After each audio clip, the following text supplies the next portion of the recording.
way of Really, being.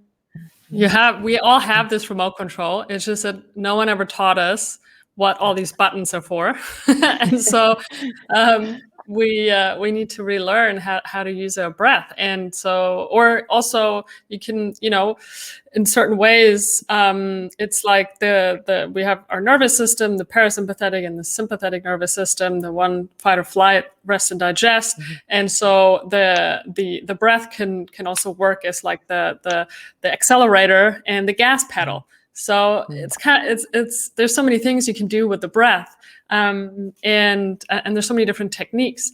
But I think what Johnny just spoke to is really important, is to understand that a lot of us have really unhealthy breathing patterns. So a lot of us breathe mainly into the chest.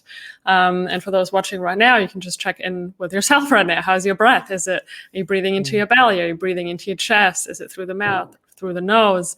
And so a lot of us are actually over breathing, and that causes all sorts of health issues. It's why a lot of people also suffer from anxiety or chronic health issues. And also modern stressors are adding to this kind of breathing.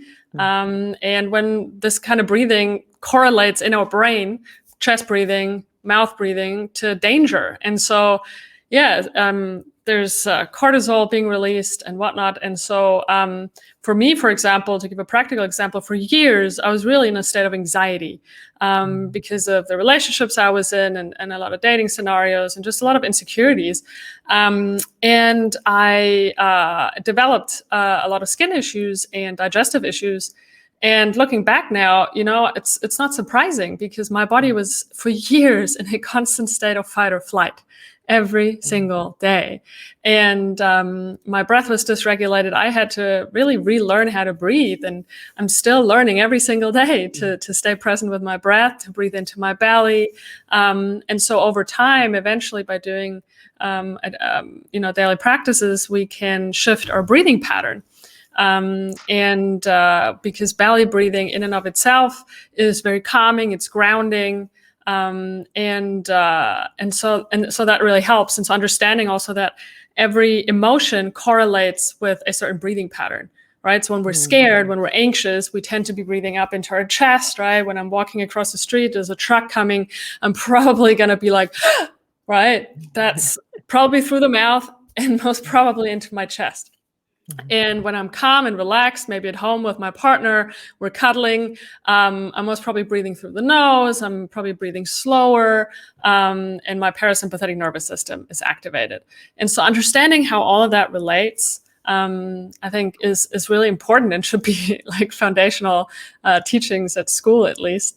And then there's the other component of transformational breathwork, of breathwork journeys, where, considering how many of us have experienced really big emotional experiences, or trauma, shock trauma, developmental trauma, maybe trauma that we don't even remember because it happened before we could speak, or before we were born. And so there's all this stored energy in our bodies that was never processed, that was never released. And so it's buffered in our bodies. It keeps living in our bodies, causing, again, anxiety, depression, chronic health issues.